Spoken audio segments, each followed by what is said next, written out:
Buenas tardes a todos. Como me presentó la doctora Grisel Ginkoff, mi nombre es María Cecilia Pistoia. Esta sería la segunda charla en relación a lo que es el derecho de familia en el Código Civil reformado. Ya veo caras de algunos colegas que han participado en el primer encuentro donde analizamos cuestiones vinculadas a la responsabilidad parental y al cuidado personal de hijos menores de edad.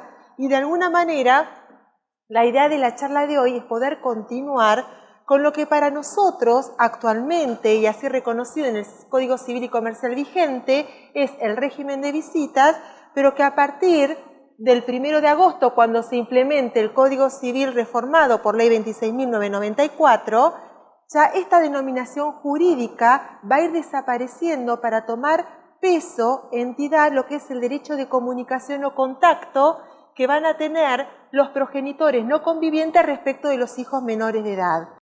Me parece inclusive que es una terminología jurídica más acertada, no sé si totalmente acertada, pero que refleja un poco más el vínculo que puede existir entre un niño, niña y adolescente con el padre con el que convive, no convive en este caso.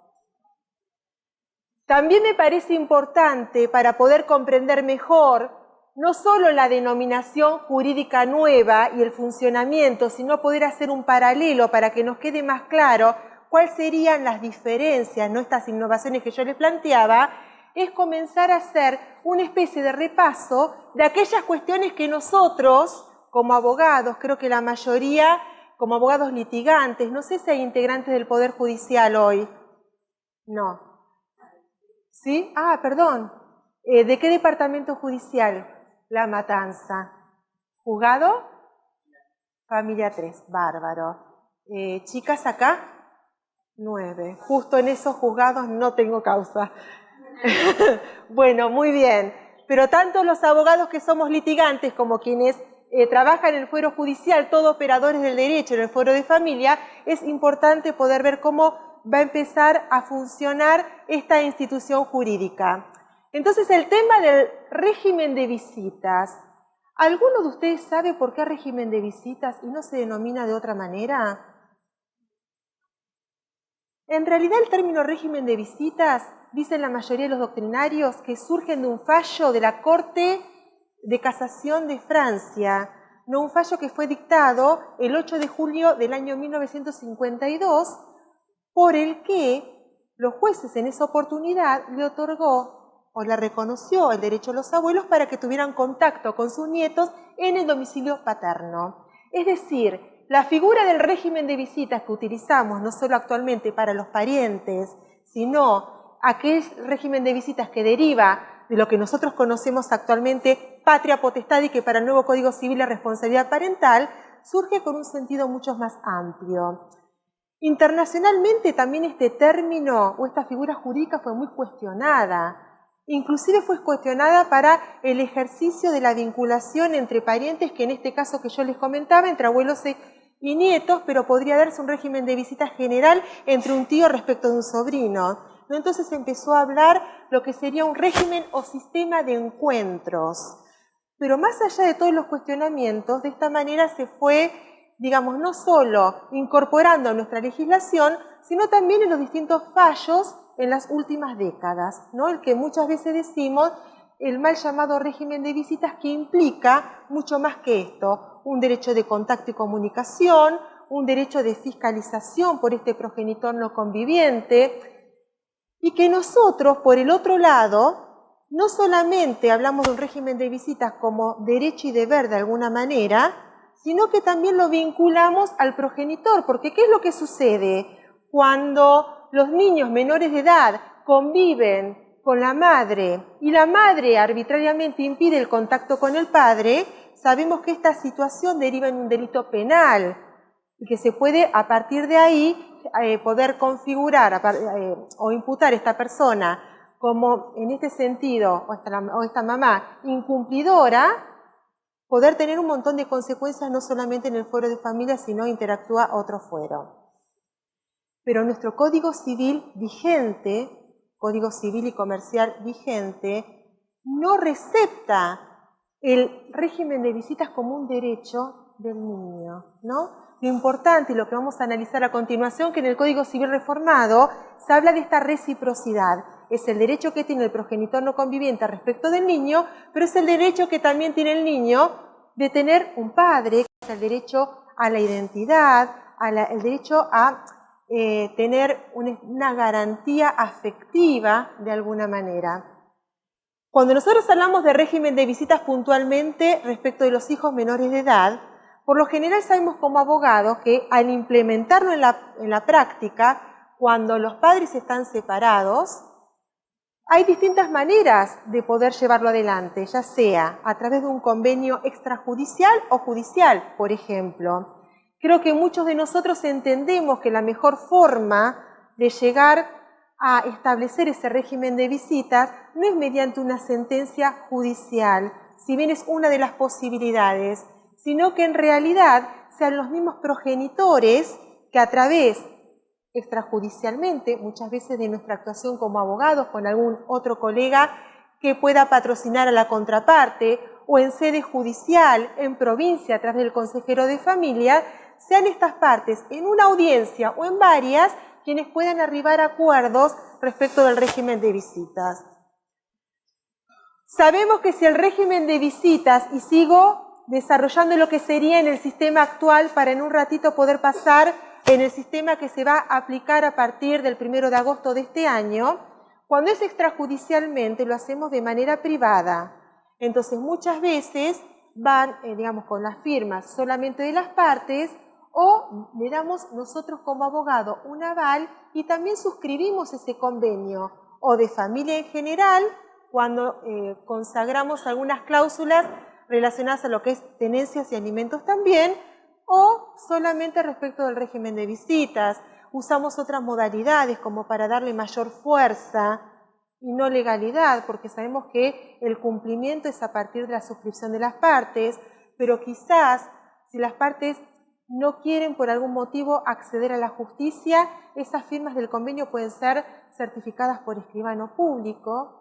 Una tercera opción, cuando hablamos de un convenio en general de familia y en particular sobre el régimen de visitas, se puede firmar de manera privada en el estudio de algún abogado y nosotros lo podemos presentar judicialmente para ser homologado. Y se llega a la homologación, y esto repasando rapidito, una vez que lo presentamos al juzgado o al tribunal, ¿no? Sí, lo tenemos que presentar al Departamento Judicial de Morón, vamos a tener que hablar con los clientes porque van a tener que ratificar las firmas en sede judicial, interviene el Ministerio Pupilar, una vez que regresa a ese juzgado o tribunal de familia el expediente, se dicta sentencia y lo que corresponde es que nosotros como abogados notifiquemos a las partes de esa sentencia y de distintas maneras, mediante un escrito, mediante una cédula y demás. También cuando hablamos de régimen de visitas, más allá de cómo llevarlo adelante a través de un convenio extrajudicial, o si no llegamos a un convenio extrajudicial, muchas veces nos sentimos constreñidos, o para ser más exacta, la parte, nuestro cliente, ya sea el progenitor o progenitora no conviviente, o el niño a través de su representante legal, a iniciar unilateralmente la acción de régimen de visitas, y en esa ocasión necesitamos citar a la contraparte. Sabemos que en la provincia de Buenos Aires existe lo que es la etapa previa, por lo que no tenemos que presentar la demanda, y en la primera resolución judicial seguramente nos van a fijar una fecha de audiencia para, vuelvo a insistir, que las partes progenitores del mismo niño puedan arribar a un acuerdo. Y lo valioso que tiene el llegar a este acuerdo es justamente que no solo son los padres que realmente conocen los hijos y que tienen más derecho en este sentido,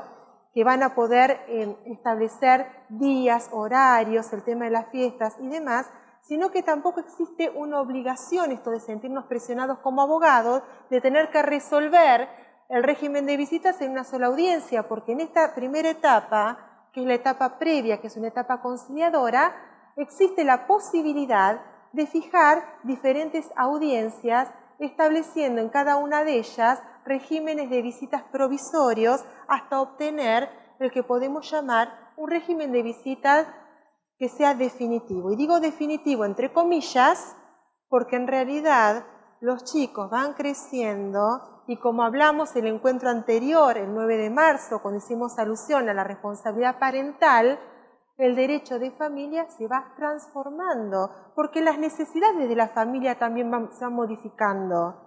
Entonces, por eso es importante en muchas ocasiones revisarlo. Lo ideal es que las partes no tengan que acudir ni al abogado ni a la justicia periódicamente para poder actualizar o modificar ese régimen de visitas, sino que lo puedan hacer sobre la marcha y de común acuerdo. Por esto es que, tanto en los temas que vimos el 9 de marzo, como el tema que estamos abordando ahora, los padres aún separados, y esto es muy importante tenerlo en cuenta, van a seguir siendo familia de alguna manera, más allá que se divorcien los progenitores, porque tienen en común un hijo. Y que estos derechos y obligaciones no se van a terminar, no van a caducar cuando estos niños sean mayores de edad o se emancipen, sino que van a continuar prácticamente de por vida con distintos eventos, ya sea cuando se reciban en los estudios secundarios, en los casamientos, en alguna reunión familiar y demás. Por el otro lado, lo que también va a quedar de alguna manera registrado, no solamente en la legislación actual, sino también en la jurisprudencia, es cuestiones respecto a las diferentes modalidades del régimen de visitas. Por lo general, el régimen de visitas puede ser un régimen de visitas amplio y en muchas ocasiones alcanza, con acordar judicial o extrajudicialmente, un régimen de visitas amplio sin más detalles, con el compromiso de los padres de tener previa comunicación mediante mensaje de texto, telefónicamente o de alguna otra forma, para ir sobre la marcha haciendo estos pequeños pactos respecto de días y horarios en que el hijo va a estar con el padre, o si el hijo vive con el padre, qué días y horarios va a compartir con su mamá. En otras ocasiones, aquellos abogados que somos así como demasiado detallistas y que no queremos perder el que quede registrado que el régimen de visitas a favor de uno de los progenitores, no conviviente obviamente, sea amplio, pero entendemos que puede haber algún problema, ¿no?, en el funcionamiento, ya sea porque sea una separación reciente, porque haya una serie de conflictos que puedan influir negativamente, solemos sugerir judicialmente que se establezca, a pesar de ser un régimen de visitas amplio, un mínimo de días y de horarios. Yo particularmente trato de hacerlo para poder, digamos, que quede más claro entre las partes y si hay algún inconveniente, porque pasa el tiempo y uno de los padres no sabe con quién tiene que estar el hijo, entonces lo que está escrito aclara muchas veces las situaciones. Cuando hablamos de un régimen de visitas que es amplio, pero establecemos una serie de condiciones, días y horarios, básicamente teniendo en cuenta la actividad escolar y extraescolar de los chicos, como así también la actividad laboral de los padres, es más que nada para poder garantizar el cumplimiento de ese acuerdo. También sabemos que en cuanto a los regímenes de visitas, existe otra modalidad que prácticamente no se está utilizando, que es un régimen de visitas que es restringido. Por algún motivo o por varios motivos, podemos considerar no solamente los abogados, sino se puede considerar a nivel judicial, que hay razones por las cuales el tema de la amplitud, por lo menos en una primera instancia o un comienzo del régimen de visitas al que hagamos alusión, no es conveniente. Entonces se establecen días y horarios fijos. Y al no existir esta terminología amplio, difícilmente se puede establecer o se pueda pactar otros días y horarios que no estén registrados en ese convenio. Y por último, también existen los regímenes de visitas que son supervisados o asistidos, ¿no? Esto más que nada cuando hay antecedentes respecto del progenitor que va a ejercer las visitas. Pueden ser antecedentes penales o de algunas otras características, ¿no es cierto? Básicamente se da cuando hay algún antecedente de un papá que ha sido abusador, por ejemplo, o en el caso de que haya habido inconductas graves, donde, por ejemplo, se tuvo que haber planteado antes de pactar el régimen de visitas o resolver situaciones de violencia familiar, de exclusión del hogar y demás. Entonces se trata de que por lo menos en una primera etapa del régimen de visitas sea supervisado Y lo ideal, que es lo que de alguna manera entienden las disposiciones del Código de Fondo actual, es que esa supervisión sea realizada por algún profesional integrante del equipo técnico de un tribunal o juzgado de familia. Lamentablemente, y en este caso yo entiendo que es justamente no por no querer comprometerse este equipo técnico, sino por falta de tiempo y de personal, no se puede lograr.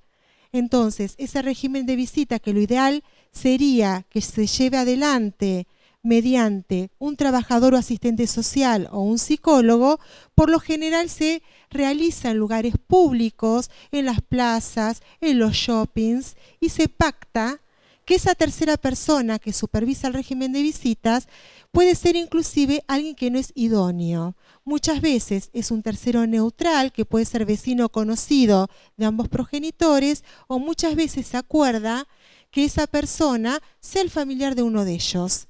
Pero entonces, en este sentido, el Código Civil actual lo que nos plantea es regímenes de visitas teniendo en cuenta estas tres modalidades, donde obviamente no se puede llevar adelante las tres modalidades al mismo tiempo y donde se hace prevalecer un régimen de visitas amplio.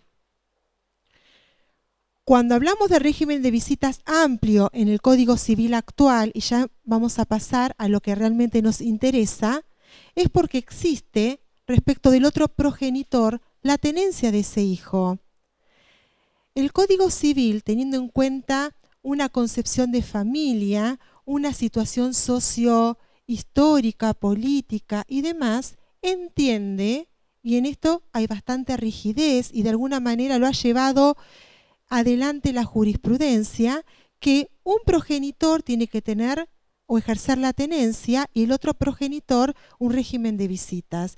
Esto de hablar de tenencia compartida, que algunos colegas lo han planteado o que oportunamente lo planteé en alguna oportunidad, se tornaba bastante complicado, ¿no? Porque se entendía, y se sigue entendiendo de alguna manera, que es difícil para el niño, para la niña o el adolescente, tener que ir cambiando de residencia permanentemente y tener que mudarse con sus útiles escolares, con la ropa y demás.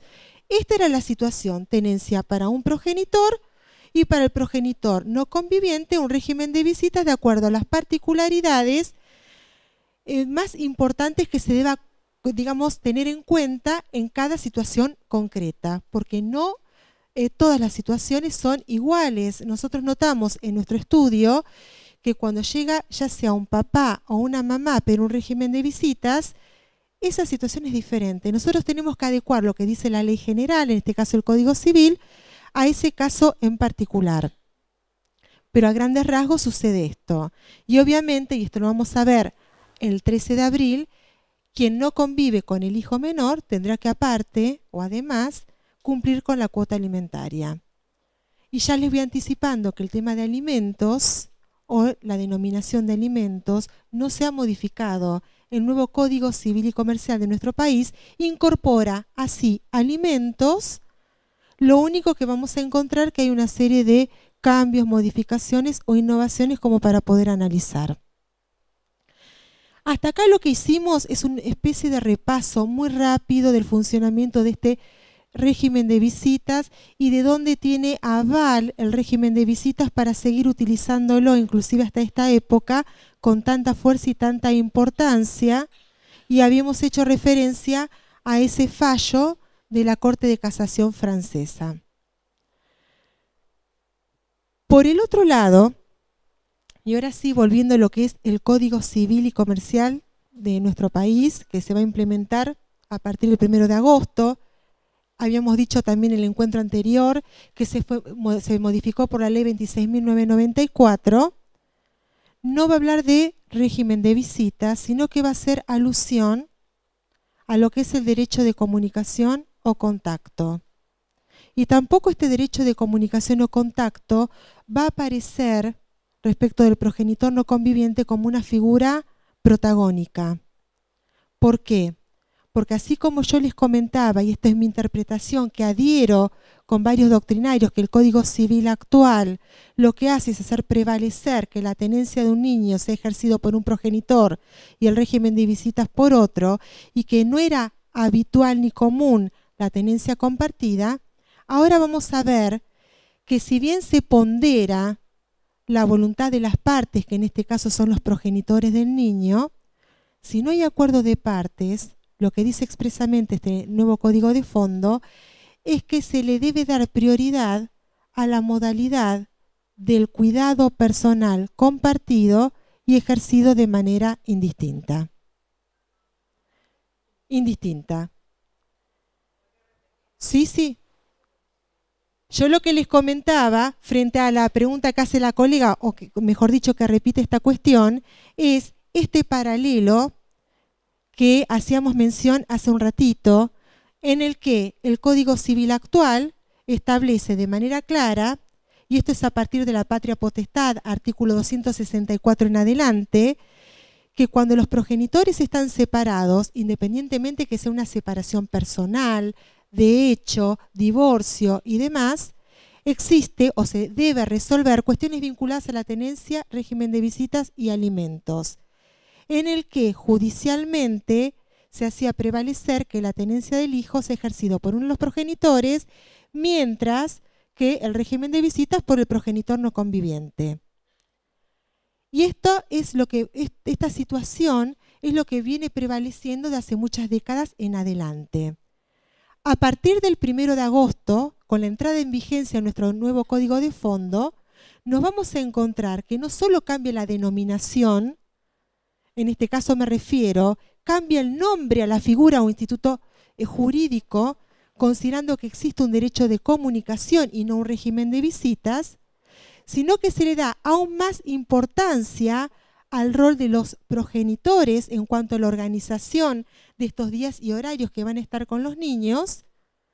Vamos a ver también que va a tener un rol protagónico el niño en la participación de fijar estos días y horarios, pero que en este caso lo que va a hacer prevalecer el Poder Judicial en el fuero de familia, siempre que no haya acuerdo entre los padres, es un derecho de comunicación, o mejor dicho, cuidado personal del hijo, que se ha ejercido de manera compartida e indistinta.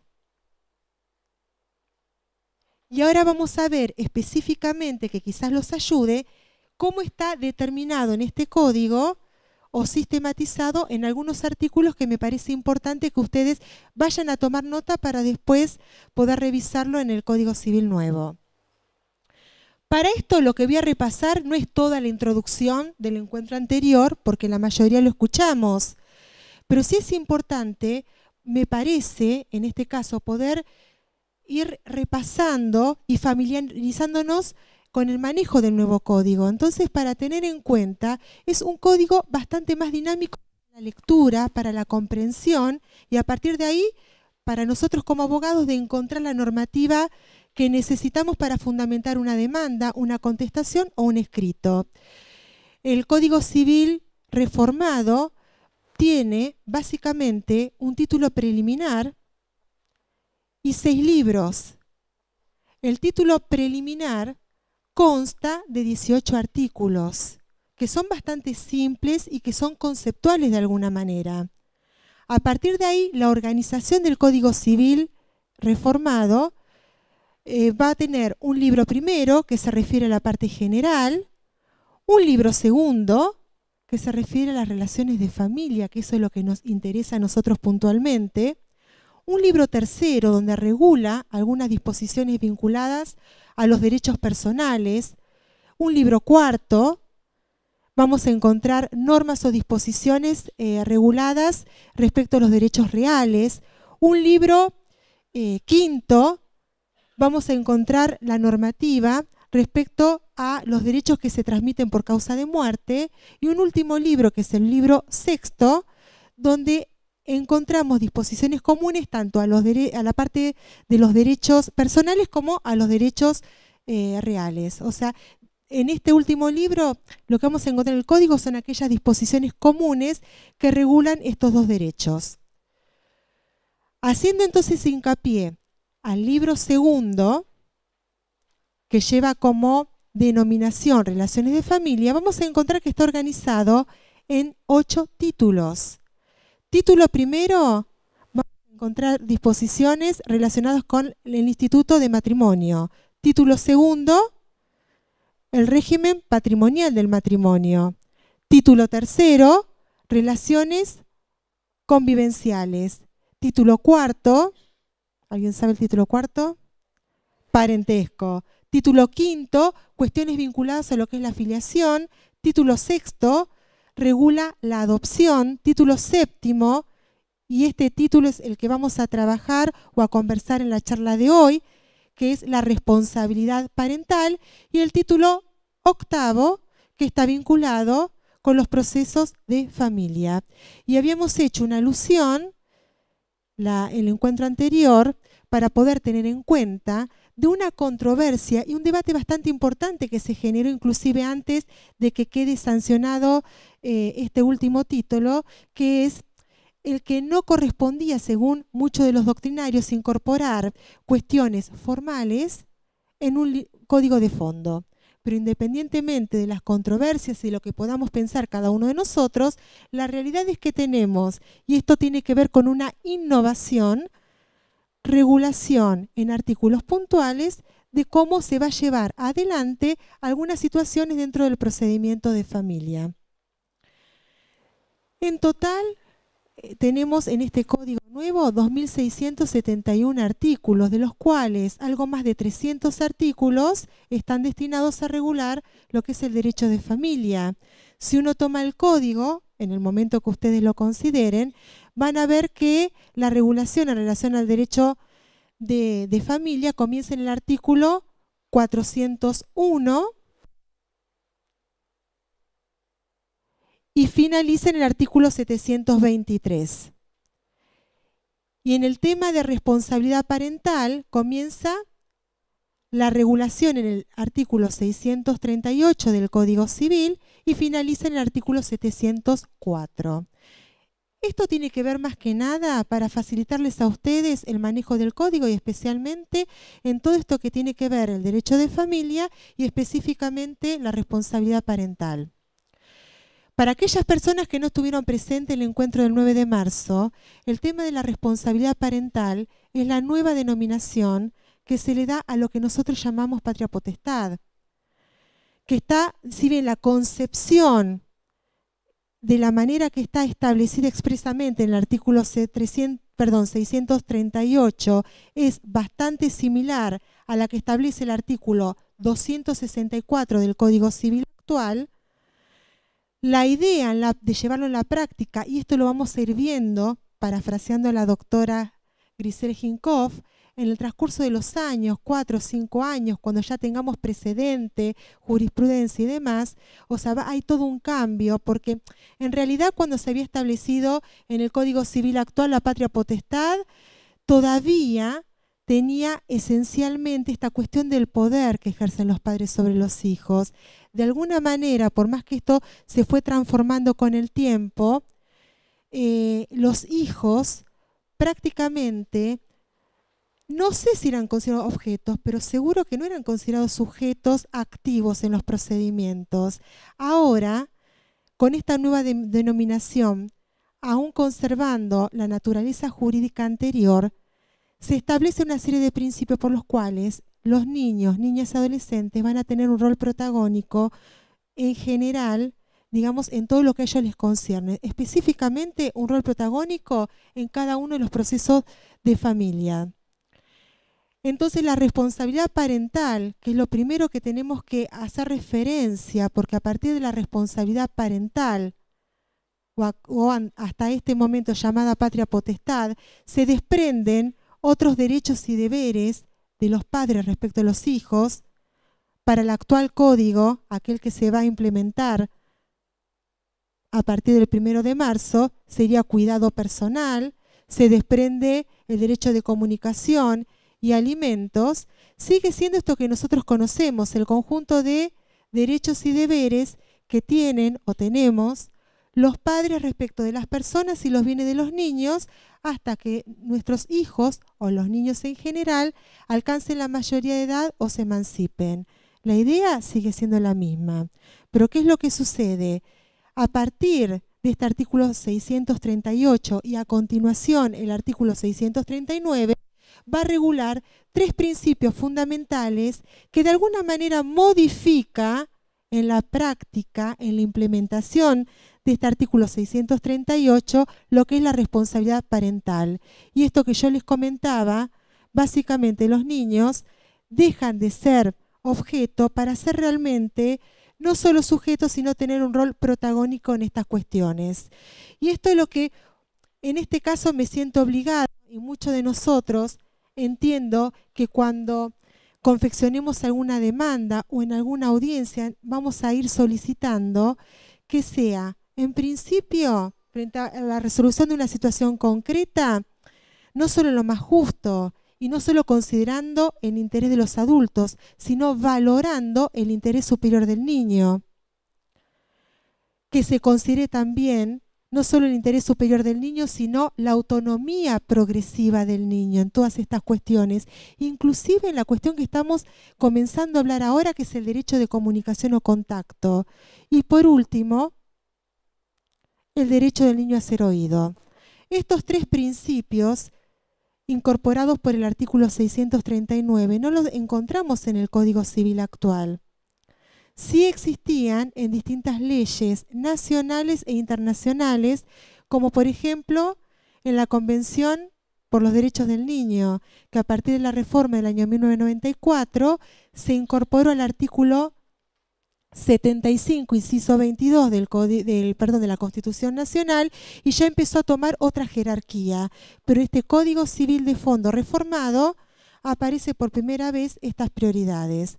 Cuando hablamos del interés superior del niño, que parece una cuestión muy abstracta, en realidad tiene que ver con muchas cuestiones, pero todas apuntan a lo mismo. Frente a un conflicto de familia, en este caso, frente a un derecho de comunicación, frente a qué días va a estar con el papá, con la mamá, con quién va a pasar Nochebuena y Navidad, fiesta de fin de año y Año Nuevo y demás, se va a escuchar al padre, perfecto, pero sobre los intereses, las necesidades de los padres, se va a valorar este interés superior del niño. O sea, no solo se va a valorar, sino que se le va a dar prioridad. ¿Y de qué manera se le va a dar prioridad al interés superior del niño? Teniendo en cuenta la autonomía de la voluntad del niño, niña o adolescente. Esa autonomía que es progresiva. Nosotros estamos acostumbrados ya de una manera prácticamente automatizada de que si el hijo tiene 1, 2, 3, 4, 5 años, tiene que estar con la mamá. ¿No es cierto? Esa es una cuestión que hasta uno se fue acostumbrando con el ejercicio profesional. Entonces ahora ya no existe esta situación. El niño tiene que ser oído, y ¿a partir de qué edad? El Código Civil no lo establece, puede ser oído siempre. Ahora, la opinión del niño, ese interés superior del niño, que se va a llevar adelante a través del tercer principio regulado en este artículo 639. ¿Es vinculante para el juez? No, no es obligatorio para el juez al momento de dictar sentencia, pero sí el valorarlo, la importancia que le va a dar el juez o el consejero de familia oportunamente en esta etapa previa, va a ser de acuerdo a la edad cronológica del niño, a la madurez psicológica, a lo que puede expresar, a las actividades que realice y demás. Cuanto mayor sea esta autonomía de la voluntad del niño, vamos a ir notando judicialmente que menor va a ser la representación de los padres respecto del ejercicio de los derechos de sus hijos. Entonces acá, bueno, va a haber un trabajo como más personalizado. Acá hay una pregunta que hace la colega. ¿Qué pasa si hay varios hermanos y cada uno de ellos tiene una cosa? Bueno, acá hay que unificar, porque tenemos que unificar en pro de la familia. Entiendo, y esto no sabemos cómo funciona en la práctica, lo vamos a saber a partir del 1 de agosto en adelante, cada uno de los hermanos tendrá que ser escuchado judicialmente. Entiendo que será escuchado por el consejero de familia y o por el juez, pero con intervención de los profesionales del equipo técnico, psiquiatras, psicólogos, trabajadores sociales. Se hará el correspondiente informe en cada caso particular, y entiendo que en la práctica bueno, se va a implementar, unificará y se llevar adelante este derecho de comunicación de la mejor manera para esta familia. Claro, acá hay una pregunta muy concreta que es interesante, ¿no? Que dice, a ver si te entendí bien. Dice que actualmente lo que se prevalece también es que si hay varios hermanos, de que todos los hermanos convivan, o sea, que vivan juntos, ya sea con el padre o con la madre. Esto se tiene en cuenta también en los casos de adopciones, ya sea una adopción simple, una adopción plena. Si hay varios hermanos, también se tiende a que todos los hermanos sean adoptados por los mismos adoptantes. Y la pregunta concreta es qué pasaría a partir de la implementación o de la entrada en vigencia del nuevo Código Civil y Comercial. En principio, no se establece de manera expresa nada al respecto. O sea que mucho lo vamos a ir viendo sobre la marcha y con la jurisprudencia. Entiendo que el sentido sigue siendo el, digamos, prevalecer a la familia. Lo que sucede es que se tiene en cuenta un modelo de familia que hace décadas atrás no era un modelo de familia hegemónico, que es la familia ensamblada. Y acá nos encontramos con una situación un poco más compleja. Yo no digo ni buena ni mala. Era mucho más fácil resolver lo que es la tenencia o un régimen de visitas en una familia nuclear que por algún motivo se separaron los padres y hay que definir estas cuestiones en relación a los hijos, que bueno, cuando existe una familia ensamblada. Y por el otro lado, también es cierto que se hace más compleja la resolución de estos conflictos, no solo por la participación del niño, sino por la figura del adolescente. O sea, ya un niño que sigue siendo adolescente o que ya no es niño, es adolescente, va a tener otra participación. Una cuestión novedosa que sí la venimos viendo y que de alguna manera la sigue avalando el nuevo código es en relación al tema de los alimentos. O sea que sí. Que existen niños adolescentes de un primer matrimonio y esto de la familia ensamblada hace que o la mamá o el papá, la mamá, por ejemplo, forme una nueva pareja después de muchos años y tenga un niño muy pequeñito con relación a los otros. Cuando se implementa esto del régimen de visita, el niño de la pareja ensamblada, que tienen casi la misma edad, se tratan como hermanos, se presentan como hermanos ante la sociedad y los compañeros de colegio, aunque tengan distintos apellidos, y no quieren convivir con un niñito más chiquitito que no tienen mucha relación, ¿sí? A eso iba yo en esto de si va a prevalecer, vamos a tener que estar siempre a la espera de la jurisprudencia nueva. Eso dice usted. No sé si todos escucharon la pregunta de la colega, que es muy clara la pregunta y bastante compleja la respuesta. En realidad la respuesta concreta no existe, tenemos que esperar cómo funciona en la práctica, porque no solamente sucede esto de respecto de los niños, sino que como estamos hablando de familias ensambladas, tenemos que incorporar una nueva figura que hablamos también el 9 de marzo, el progenitor afín. Entonces, ¿qué es lo que sucede? Acá tenemos no solamente con quiénes van a vivir esos niños, o si existe en este caso un cuidado personal del niño de manera unilateral, y el cuidado lo ejerce la madre, pero a su vez está conviviendo con un señor que no es el padre de los hijos. Sabemos, por lo que dice el Código Civil, vamos a ver cómo se implementa en la práctica, que ese señor que convive con la madre, que no tiene ningún vínculo ni biológico ni adoptivo con el hijo, puede llegar a tener una serie de deberes subsidiarios. Entonces, esto es otra cuestión que hay que tener en cuenta. ¿Qué quiere decir? Que la patria potestad o la responsabilidad parental, como corresponde denominarla a partir de la vigencia del Código Civil reformado, la va a seguir teniendo el progenitor biológico, esto no cambia. Pero la vida cotidiana y los conflictos cotidianos también hay que pensar que distintos integrantes de la familia no solo van a ejercer socialmente diferentes roles, y en esos diferentes roles los niños van a poder ser oídos, sino que los adultos tienen o tenemos que tomar también determinadas decisiones, porque tenemos que considerar que las decisiones que tomemos nosotros, ¿no? Como adultos, por ejemplo, con los niños, pueden llegar a tener determinadas consecuencias jurídicas. La doctrina dice, jurisprudencia no porque no tenemos, pero una parte de la doctrina sostiene que en casos concretos en los que hay una familia ensamblada donde dos niños, por ejemplo, que son hijos biológicos de la mujer, de una relación anterior, sea matrimonio o no, pero convive junto con un señor, que es la pareja de la madre, hay una convivencia de varios años. Si el señor se separa, esto no quiere decir que tenga que cumplir con la cuota alimentaria como debería cumplirlo el progenitor biológico. Pero si se puede demostrar, y esto dice la parte de la doctrina, que estuvo colaborando con la crianza de los hijos de la pareja, que le estuvo pagando, por ejemplo, la cuota de la escuela, actividades extracurriculares, inclusive, no sé, un cumpleaños de 15 de la hija de la pareja, pero por determinados motivos, luego de, por ejemplo, 10 años de convivencia se separan, repito, puede asumir de manera subsidiaria una serie de deberes jurídicos. Y el Código Civil Reformado lo establece, no puntualiza con el ejemplo que yo les doy, pero sí establece la figura del progenitor o progenitora afín. Esto no es solamente lo que le pasaría al hombre, sino lo que le pasaría o nos pasaría a las mujeres si convivimos con nuestros hijos o los hijos de nuestra pareja que no tienen ningún nexo biológico.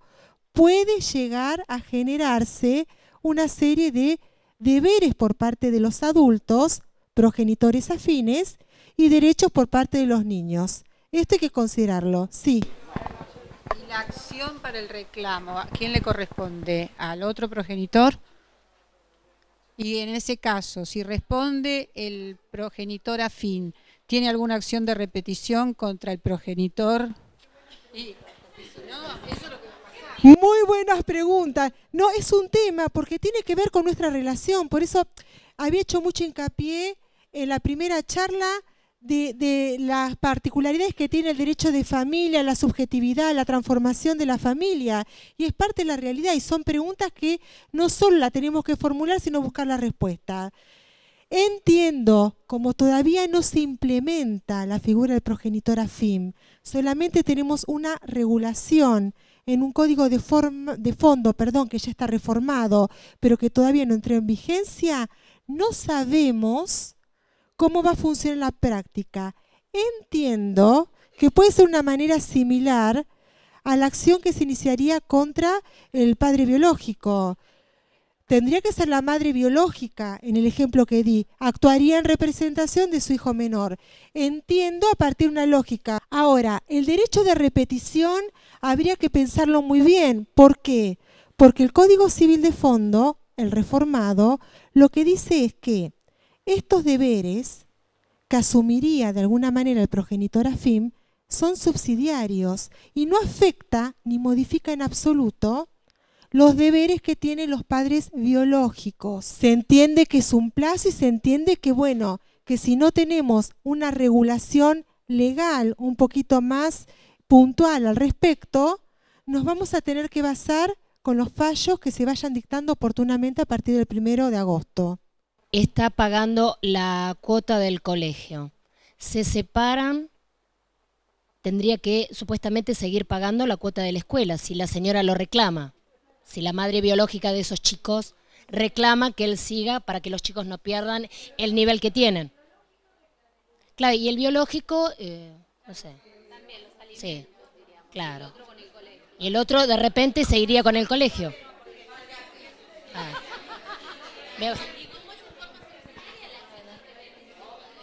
Acá en la primera etapa de vigencia del Código Civil de fondo va a ser bastante complicada para que integren el Poder Judicial. Me parece que van a tener muchísima responsabilidad al respecto.